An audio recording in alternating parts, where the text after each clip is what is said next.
Hello students. So today we are going to study the question answers of the lesson, the first flight, chapter 5, the 100 braces. Students, I hope all of you have read the lesson properly. You know the characters, what are the main characters, then you know the summary of the lesson. Okay. So before going in for question answers, we should know all these things. So now let's start with the first question. Where is the in the classroom does Venda sit and why? Now this question is very important because the location where she used to sit in the class is very important for us to know because it indicates lots of things. Like Petronsky used to sit in the seat next to the last seat in the class last row of room 13, यानी कि अपनी class की last seat की last कोने की वाली seat पे वो बैठा करती थी रूम नंबर 13 में. She sat in the corner of the room where the rough boys who did not make good marks sat. जहाँ पे अच्छे लड़के जो पढ़ाई में होशियार नहीं थे, रफ बॉयज थे, वो बैठा करते थे, उन्हीं के संग वो बैठती थी. She was poor and shy and sat at the place because her feet were usually caked with dry mud. अब इसका रीज़न भी वो दे रहे हैं कि वाई क्यों वो बैठती थी.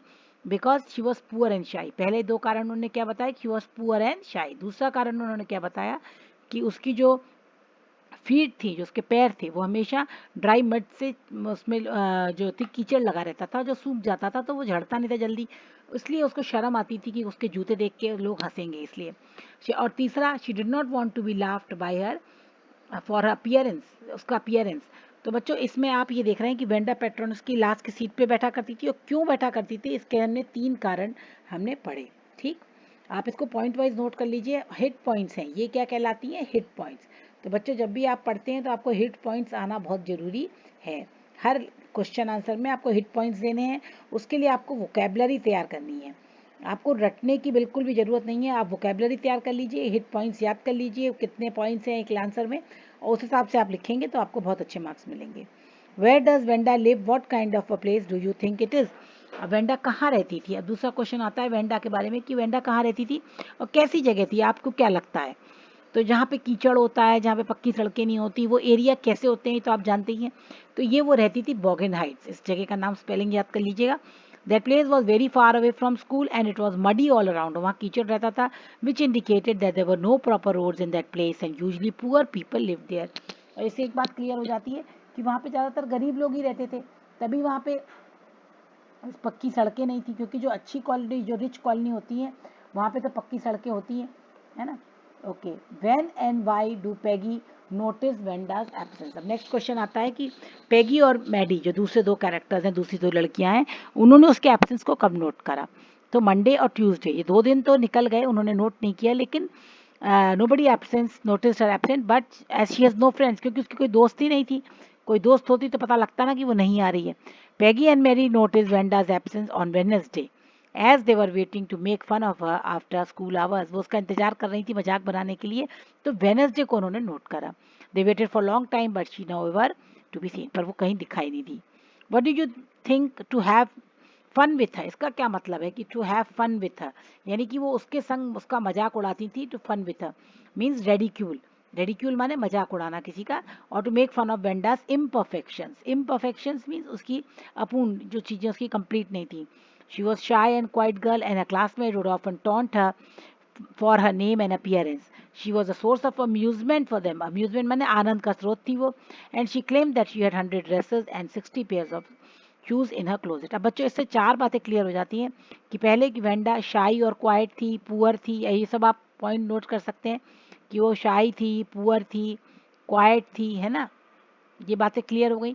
दूसरा, उसका अपीयरेंस, है ना. अपीयरेंस, उसके शूज़, उसका ड्रेस, बहुत ही उसकी जो ड्रेस थी वो नीट एंड क्लीन थी, लेकिन बहुत ही उसका रंग उड़ चुका था, है ना. तो वो इतनी ज़्यादा अट्रैक्टिव ड्रेस नहीं थी, पुरानी सी लगती थी. तीसरा, उसका सरनेम, है ना, उसका नेम. उसका नेम बहुत ही ज़्यादा मजाकिया था, पेट्रोनस की, जिसको देख के सब लोग हंसते थे उसका नेम सुन सुन के. और चौथी बात थी जो वो क्लेम करती थी. वो क्या क्लेम करती थी कि उसके पास 100 ड्रेसेस हैं और 60 पेयर शूज़ के हैं. तो ये बच्चों 4 बातें आप वेंडा के बारे में याद कर लीजिए. आप ज़्यादातर जितने क्वेश्चन भी वेंडा पे आएंगे वो सब इन्हीं आंसर्स में आपको मिल जाएंगे. तो इसके लिए अच्छे से वोकेबलरी और ये 4 पॉइंट्स को आप अच्छे से याद कर लीजिए. ठीक है, अब हम आते हैं कॉम्प्रिहेंशन चेक पेज 67 पे. In what way was Wanda different from other children. अब वेंडा दूसरे बच्चों से कैसे अलग थी, ये तो आपको समझ में आ ही गया है कैसे अलग थी वो।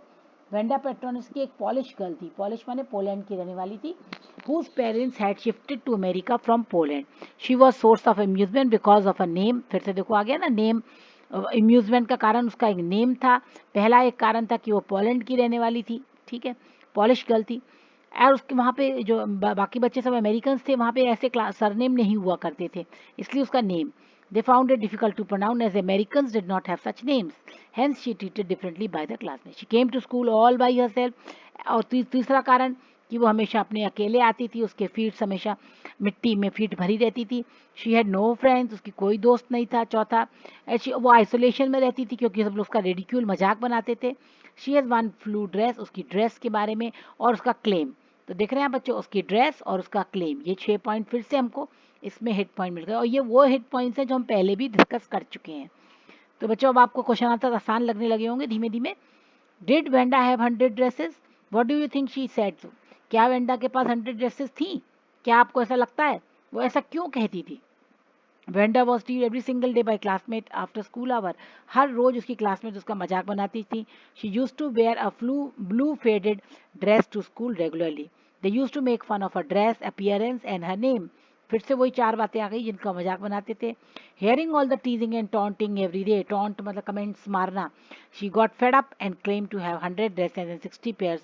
वो फेड अप हो गई, वो परेशान हो गई रोज रोज इन लोग की इस क्वेश्चन से, और एक दिन गुस्से में आके उसने जवाब दे दिया कि उसके पास 100 ड्रेसेस और 60 pairs of shoes हैं। But nobody believed. Generally speaking, Venda was a strong and determined girl for whom the number of dresses were not the main concern, but the inner talent that mattered the most. Wanda एक बहुत ही sensitive लड़की थी, strong determine थी। उसके पास भले ही 100 dresses नहीं थी, लेकिन उसके पास एक इनर टैलेंट था जिसका हमको आगे पता है। ओके, अब नेक्स्ट क्वेश्चन आता है मैडी के ऊपर। अभी तक हमने सारे क्वेश्चन वेंडा के ऊपर पढ़े, अब मैडी का। Why is Maddie embarrassed by the question Peggy asked? अब पैगी जो उससे क्वेश्चन पूछती है, उससे वेंडा क्यों परेशान, मैडी क्यों परेशान हो रही है? मैडी, भाई वेंडा को बुली किया जा रहा है, वेंडा की रैगिंग हो रही है, पर मैडी क्यों परेशान हो रही है? इसका कारण है, is she also like Wanda? क्या भी वो भी वेंडा की तरह है? शी, अब हम यहाँ पर कंपैरिजन करेंगे मैडी और वेंडा में, ठीक है। मैडी और वेंडा दोनों में कुछ चीज़ें कॉमन है, कुछ अनकॉमन है। अनकॉमन चीज़ क्या है कि मैडी एक अमेरिकन लड़की है, वेंडा पोलैंड की थी, है ना, पॉलिश गर्ल थी। एक तो ये उनके, इसीलिए उनके नाम में अंतर था, है ना। नाम में अंतर होने की वजह से उसका सोर्स ऑफ अम्यूजमेंट थी वो सबके लिए, लेकिन मैडी के संग ऐसा नहीं था। मैडी का अमेरिकन नेम था, लेकिन दोनों ही पुअर थी, ये भी पुअर थी और ये भी पुअर थी। बात अलग है कि वेंडा की पॉवर्टी सबको पता लग गई, लेकिन मैडी की पॉवर्टी पता नहीं लगती है, इसलिए वो अपने आप को एम्बेरस करती है। उसको अंदर ही अंदर तो पता है ना, लेकिन Maddie was embarrassed by the questions Peggy and asked Venda because she was poor herself and empathized with Venda's mental condition. वो empathize कर पा रही थी, उसको feel हो रहा था कि अगर वो उसकी जगह होती तो कैसा होता, वो उसकी वेंडा की mental condition को समझ रही थी। She also wore somebody else clothes, और देखो यहाँ दूसरी चीज कॉमन आ गई कि वो भी सेकेंड हैंड या हैंड मी डाउन क्लोथ्स पहनती थी मैडी, और वेंडा भी ऐसा लगता है कि हैंड मी डाउन क्लोथ्स पहनती थी जो बहुत ही फेडेड हुआ करते थे, है ना।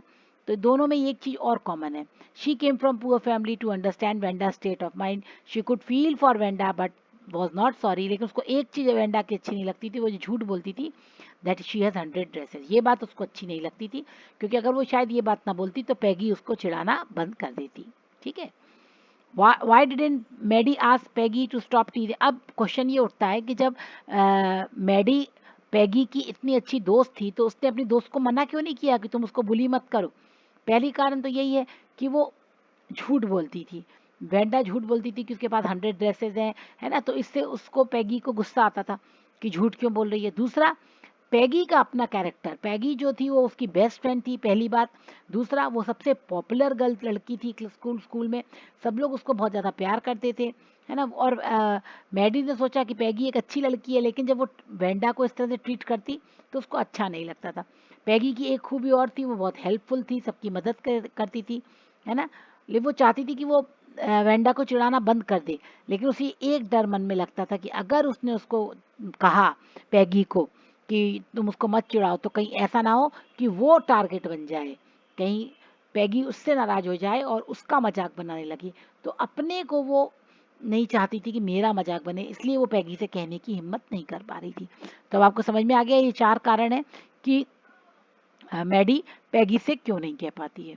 Who did Peggy think could win the drawing contest and why? अब मैडी के अनुसार कौन कॉन्टेस्ट जीत सकता था और क्यों? ये तो आपको मालूम ही है कि पैगी उसकी सबसे अच्छी दोस्त थी और पैगी एक टैलेंटेड लड़की थी, बहुत पॉपुलर लड़की थी, ड्राइंग में भी वो बहुत अच्छी थी। तो उसको मैडी को लगता था कि ये कॉन्टेस्ट कौन जीतेगा? पैगी, क्योंकि पैगी जो थी वो she was good in drawing, she was loved by everyone. ये रीजंस दिए हुए हैं, तो आप इनको पॉइंट बना सकते हैं, good and loved by everyone, है ना। She was well known and good impression, बहुत वेल नोन थी। तीसरा, उसका टीचर पे गुड इम्प्रेशन था। चौथा, क्लासमेट्स में भी, और वो बहुत ड्राइंग में भी अच्छी थी। किसी भी सेलिब्रिटी का फेस वो इजीली बना लेती थी, इसलिए मैडी को लगता था कि पैगी जो है उसका चांस है ये विन करने का। Who one the drawing contest and what had the winner drawn? अब क्वेश्चन आता है कि कौन। अब इसमें बॉयज एंड गर्ल्स दोनों में हमको याद करना पड़ेगा, क्योंकि क्वेश्चन वेग है कि किसने जीता। तो बॉयज में जैक बगल्स ने जीता, और गर्ल्स में ऑब्वियसली किसने जीता? वेंडा ने। ठीक है ना। और उन्होंने क्या ड्रॉ किया था? उसने जो रूम नंबर 12 में जो लड़का था, उसने आउटबोर्ड मोटर का एक डिज़ाइन तैयार किया था, इसको याद कर लीजिएगा। और इसने वेंडा पेट्रोनिस्की ने 100 स्केचेस ऑफ ब्यूटीफुल ड्रेसेस को ड्रॉ किया था, जो लेसन का नाम है, which were very colourful and beautiful. Miss Mason ने ये भी मेंशन किया कि each of them was capable to, सब में हर बच्चा जीतने के लिए लायक था, जीत सकता था। लेकिन वेंडा ने 100 ड्रेसेस ड्रॉन करी, और which she had claimed to had which asked her by her classmate। जब उसकी क्लासमेट उससे चिढ़ाया करती थी, वो कहती थी ना कि मेरे पास 100 ड्रेसेस हैं, ये वही 100 ड्रेसेस उसने ड्रॉ करी। एवरी वॉज ऑस्ट्रक, सब लोग अचंभित रह गए और इम्प्रेस हो गए उसके टैलेंट से, और अपलॉड उसके लिए तालियां बजाई। Okay, how is Wanda seen as different by other girls? How do they treat her? अब वेंडा को कैसे अदर गर्ल्स से दिया जाता था, ये हम लोग ऑलरेडी पढ़ चुके हैं। ठीक है, ये वही क्वेश्चन है कि सब लोग उसको कैसे ट्रीट करते थे, क्यों करते थे, ये सारे क्वेश्चन आप लोग फिर से वही वाला आंसर आ गया है। अब how does Wanda feel about the dresses game? अब वेंडा को ड्रेसेस गेम के बारे में क्या अच्छा लगता था? Why does she say that she has 100 dresses? अब वेंडा जो शाय थी, क्वाइट गर्ल थी, वो बहुत एम्बेरस अपनी अपीयरेंस को लेके होती थी, और क्लास में हमेशा चुप बैठी थी। She never talk to anyone and sat at the corner of the room with rough boys so that nobody would notice her. She always she was always snickered by the other girls but never complained about। उसको दूसरी लड़कियां बहुत चिढ़ाती थी, लेकिन वो कभी complain नहीं करती थी। To avoid the constant taunt and humiliation, उसने क्यों कहा कि उसके पास 100 ड्रेसेस है? तो जो टॉन्ट और ह्यूमिलेशन उसको जो थी, जो ह्यूमिलेशन जो उसकी इंसल्ट होती थी, इसलिए उसने गुस्से में आके फड़प होके एक दिन बोल दिया कि उसके पास 100 ड्रेसेस हैं। और बाद में लास्ट में उसने देखो वो 100 ड्रेसेस ड्रॉ भी करी, स्केचेस ड्रॉ किए, और कंपटीशन में फर्स्ट भी आई। Why does Maddie stand by and not do anything? अब मैडी उसके क्यों नहीं खड़ी हुई उसके लिए, उसने क्यों नहीं उसका सपोर्ट किया, है ना, और कुछ क्यों नहीं किया? How is she different from Peggy? Peggy से वो कैसे अलग है ना। Was Peggy's important friendship important to Maddie? Why? Which lines in the text suggest you? अब ये क्वेश्चन बहुत लंबा है, थोड़ा उसको समझ लेते हैं हम लोग। कि पैगी जो थी वो सबसे पॉपुलर लड़की थी, पहले ही हम पैगी का कैरेक्टर स्केच तैयार कर चुके हैं कि बहुत पॉपुलर थी, बहुत सब टीचर्स और सब लोग उसको बहुत इम्प्रेस थे, है ना। और वो मैडी की बेस्ट फ्रेंड भी थी। लेकिन मैडी जो थी वो पुअर थी, पैगी उसको कभी टीज नहीं करती थी, और वो मैडी ये बिलीव करती थी कि वेंडा इसलिए उसको चिढ़ाते हैं सब लोग क्योंकि वो झूठ बोलती है कि मेरे पास 100 ड्रेसेस है, वो क्लेम करती है। Maddie was afraid of losing Peggy's friendship, और उसको ये भी लगता था कि अगर उसने पैगी का विरोध किया तो पैगी की उससे दोस्ती टूट जाएगी और उसका सपोर्ट खत्म हो जाएगा। She did not dare annoy Peggy and always prefer to remain silent when the other। और वो अपने सेल्फिश मोटिव के लिए, यहाँ पर आता है सेल्फिश मोटिव। अगर हमारा दोस्त गलत जा रहा है, लेकिन हमको ये डर है कि हमारा दोस्त हमारे खिलाफ ना हो जाए, हम उसका सपोर्ट कर रहे हैं तो हम गलत हैं, तो यहाँ पर वो गलत कर रही थी, उसने उसको सपोर्ट किया अपने को बचाने के लिए कि कहीं ऐसा ना हो मेरे को चिढ़ाना शुरू कर दें। इसलिए Peggy was the best like girl in the whole. Peggy, ये लाइन बताती है कि Peggy was the best like, उसे ये भी लगता था कि पैगी को सब बच्चे चाहते हैं, तो पैगी अगर मेरे से गुस्सा हो जाएगी तो सारे बच्चे मेरे से बात करना बंद कर देंगे और वो भी वेंडा की तरह अकेली हो जाएगी। ये चीज़ उसको बिल्कुल भी डर लग रहा था, इसलिए उसने उसका कहीं भी विरोध नहीं किया। Peggy could not possibly do anything that was really wrong, illustrate that Peggy stood by. और ये उसको लगता था कि पैगी कोई गलत काम कर ही नहीं सकती। ये लाइन शो करती है कि मैडी हमेशा उसके लिए खड़ी रहती थी। Why does what does Miss Jason think of Venda's drawing? अब मिस मेजन ने वेंडा की ड्राइंग के बारे में क्या सोचती थी वो। What do the children think of them, बच्चे क्या सोचते थे। हाउ डू यू नो, तुम्हें कैसे पता। Miss Mason was very much impress with Wanda's drawing, she felt that each dress was drawn beautifully and was worth, उन्होंने कहा उसने 100 ड्रेसेस ड्रॉ करी और 100 में से हर एक ड्रेस प्राइज जीत सकती थी, यानी कि अगर वो एक ड्रेस भी सबमिट कर देती तो वो प्राइज जीत जाती। द चिल्ड्रन भी, बच्चे भी सारे बहुत इम्प्रेस थे उसकी ड्राइंग स्किल से और सबने अपलॉड किया। And the boys who did not understand much about dresses also whistled in appreciation when she won the drawing contest among the girl, और जो लड़के जो ज़्यादा समझते नहीं थे ड्रेसेस के बारे में उन्होंने भी सीटियाँ बजाई और खुश हुए, अपनी खुशी प्रकट करी। ओके अब हम आते हैं थिंकिंग अबाउट लैंग्वेज। तो बच्चों ये लेसन 1 के क्वेश्चन आंसर्स हो गए हैं। इसमें आपको पैगी का और वेंडा का और मैडी का तीनों के कैरेक्टर्स आपको तैयार कर लेने चाहिए पॉइंट वाइज, क्या क्या खूबियाँ आपने उनमें देखी। ठीक है, जैसे वेंडा की मैंने 4-5 बातें आपको बताई, पैगी की 4-5 बताई, मैडी का बताया कि वो सपोर्ट सिस्टम चाहती थी, वो इंडिविजुअल लड़ाई नहीं कर सकती थी, शी वॉज ऑल्सो पुअर। तो आप ये लिख लीजिए और ये हिट पॉइंट्स आपके रहेंगे, कोई भी क्वेश्चन कहीं से आएगा तो आप इसका जवाब आराम से दे सकते हैं। अब ये सेंटेंसेस को हम देखते हैं बच्चों। ये जो she sat in the corner of the room where, है ना, where the rough boys who did not, अब आप देख रहे हैं हु आ रहा है यहाँ पर, हु डिड नॉट मेक, फिर द टाइम व्हेन, है ना, व्हेन। अब ये जो हम वर्ड्स को पढ़ रहे हैं हु, है ना, हु, व्हाट, व्हेन, ये हम पहले भी एक लेसन में मैं आपको पढ़ा चुकी हूँ। ये वर्ड्स जो होते हैं व्हेन, वेयर, इनको हम क्लॉजेस बोलते हैं, ये से क्लॉज बनते हैं बच्चों। ठीक है, अब आप देखेंगे जैसे कि ये इनको हम बोलते हैं रिलेटिव क्लॉज, देखो ये लिखा है ना कि रिलेटिव क्लॉज। जैसे अब ये बॉयज, कौन से बॉयज, तो लड़कों के लिए क्या लगाते हैं, लिविंग बींग्स के लिए हम क्या लगाते हैं हु, ह्यूमन बींग्स के लिए, है ना। व्हेन, टाइम के लिए हम क्या लगाते हैं व्हेन, और जगह के लिए कोई प्लेस पूछ रहे हैं तो वेयर। ओके, हाउ, तो ये जो है आपके रिलेटिव क्लॉजेस हैं। अब इसको हम पढ़ते हैं। This is the but, what kind of बस, इट गोज टू आगरा, विच और दैट, अब आपको विच और दैट में से इनमें चूज करना है कौन सा लगेगा। दिस इज द बस, कौन सी वाली बस है, दैट, है ना, दैट गोज टू आगरा। अब हम इट को यहाँ से हटा देंगे क्योंकि इट किसके लिए आ रहा है, बस ही के लिए आ रहा है। जब हम सेंटेंस को कंबाइन करते हैं बच्चों तो हम उसमें डबल सब्जेक्ट में नहीं रहेंगे, तो अब बस के लिए इट आ रहा है ना, तो इट को हम हटा देंगे, तो क्या हो जाएगा, this is the bus that goes to Agra. समझ में आ गया सबको कैसे हमने सेंटेंस को कंबाइन किया। ये एक ब्यूटी है, लिखने का तरीका है कि आप सेंटेंसेस को कैसे लिखते हैं। नेक्स्ट सेंटेंस देखिए, I would like to buy a shirt, है ना, मैं एक शर्ट खरीदना चाहता हूँ। अब ये शर्ट को हम क्वालिफाई करेंगे, कौन सी शर्ट, विच शर्ट, है ना, the shirt is in the, अब ये फुल स्टॉप है, next sentence the shirt is in the. अब आप देखो I would like to buy a shirt, तो इसमें विच आएगा कि दैट आएगा, अ शर्ट, है ना, दैट, क्या लगाएंगे हम, दैट। अब ये शर्ट शर्ट कॉमन हो जाएगा तो एक शर्ट को हमने हटा दिया, तो क्या, I would like to buy a shirt that is in the shop window. Okay, समझ में आ गया कैसे किया हमने। एक तो हमने जो डबल सब्जेक्ट आ रहा है, जहाँ बस के लिए इट आ रहा था, बस और इट दोनों एक ही चीज को रिफर कर रहे थे, तो इसलिए हमने इट को हटा दिया, बस को ले लिया। यहाँ पर शर्ट शर्ट 2 बार आ रहा था तो हमने एक शर्ट को ले लिया, एक शर्ट को हटा दिया। इसी तरह हमको कॉमन वर्ड्स को हटा देना है जब हम सेंटेंस को जोड़ रहे हैं। You must break your fast at a particular time, अब देखो टाइम की बात कर रहा है, तो when you see the moon in the sky. अब यहाँ पर टाइम के लिए कोई वर्ड नहीं आ रहा है तो हम ये पूरा सेंटेंस ले लेंगे, तो क्या हो जाएगा, you must break your fast at a particular time when you see the moon in the sky. अब find a word, what kind of word, it begins with the letter Z. Okay, अब वो कह रहा है कि विच या that, कौन सा वर्ड आएगा, विच आएगा कि दैट आएगा, है ना। Find a word that begins with it, अब वर्ड के लिए इट आ रहा है तो हम इट को हटा देंगे यहाँ पर। Find a word that begins with the letter Z. Now find a word, what kind of person, now find a person, person के लिए क्या आएगा, है ना, what kind of person, his or her name begins with letter z, तो क्या आएगा, whose। find a person whose name begins with letter z। then go to the place, अब place आ गया, place के लिए क्या आएगा बच्चों, where, yes, where, अब there are no people whose name begins with letter z। अब आपको समझ में आ गया, तो हमने ये रिलेटिव क्लॉज को पढ़ा, ये हमने लेसन 1 में भी पढ़ा था। आप लोग दोबारा उस वीडियो को एक बार देखेंगे तो समझ में आ जाएगा आपको अच्छे से। ये बहुत इंपॉर्टेंट होते हैं रिलेटिव क्लॉज, क्योंकि जब हम सेंटेंसेस लिखते हैं तो हम उसको बहुत ज़्यादा जोड़ देते हैं। अब नरेटिव वॉइस, नरेटिव वॉइस में स्टोरी में जो है is in the third person, ये थर्ड पर्सन जो है पूरी स्टोरी को है।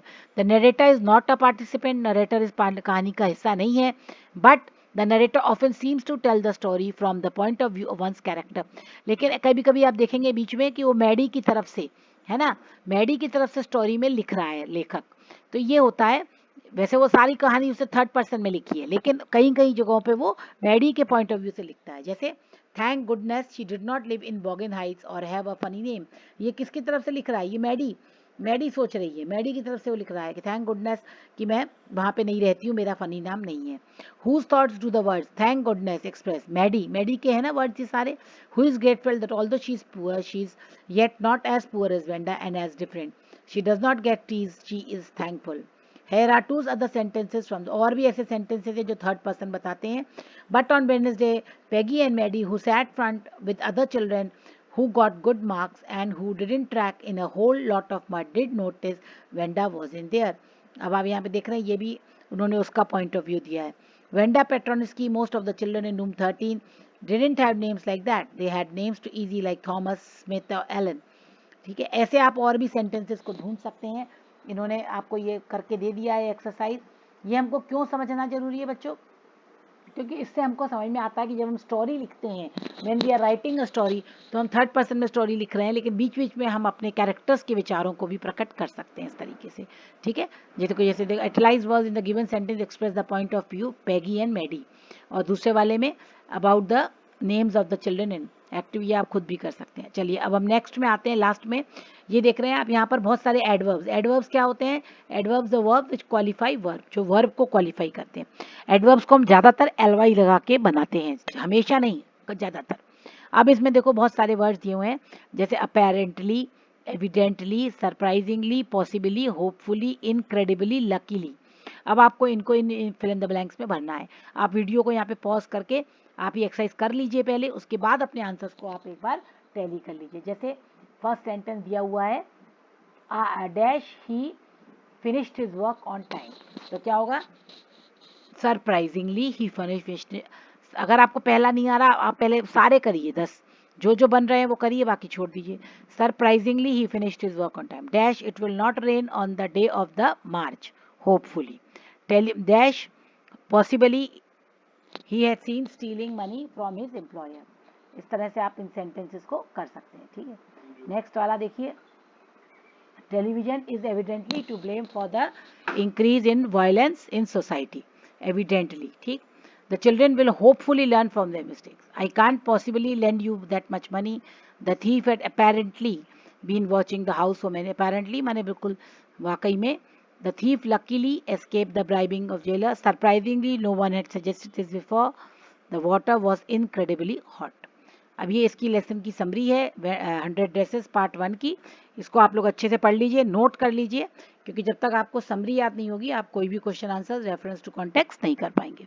तो आई होप स्टूडेंट्स आपको ये वीडियो अच्छा लगेगा और आप इसको मुझे बताइएगा कैसा लगा। Do comment and please study well. Thank you, bye.